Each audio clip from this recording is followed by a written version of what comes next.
তাকে নৃশংসভাবে হত্যা করা হয়েছে। হত্যা করেছে ইসকনের সদস্যরা। ইসকনটা কি?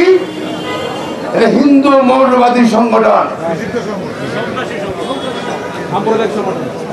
বাংলাদেশে মৌলবাদের কোন স্থান নাই। অনতিবিলম্বে সরকারের দাবি জানাচ্ছি, ইসকনকে বাংলাদেশে নিষিদ্ধ ঘোষণা করা হোক সরকারি ভাবে। মনে রাখতে হবে ইসকনটা কি? আগে ছিল ইসকন হিন্দুদের একটা মৌলবাদী সংগঠন, এখন এটা আওয়ামী ইসকন হয়ে গেছে। ইসকনের ভেতরে থাকে 5 জন 7 জন 10 জন, পিছনে আওয়ামী লীগের লোক ইসকন হয়ে যায়।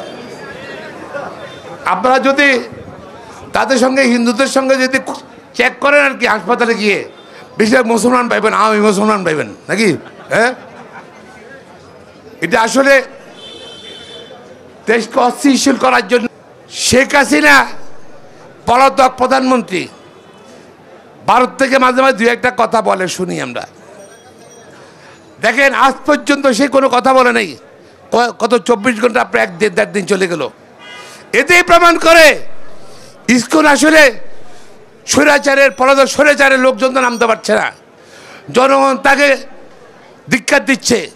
জনসমর্থনে পুরো স্বৈরাচার আওয়ামী লীগ দল আপনার দেওয়ালিয়া হয়ে গেছে। এখন তারা ইসকনের উপর নির্ভর করছে বাংলার রাজনীতি আবার আসার জন্য। আসলে রাজনীতি না, দেশকে অস্থিতিশীল করতে আসছে।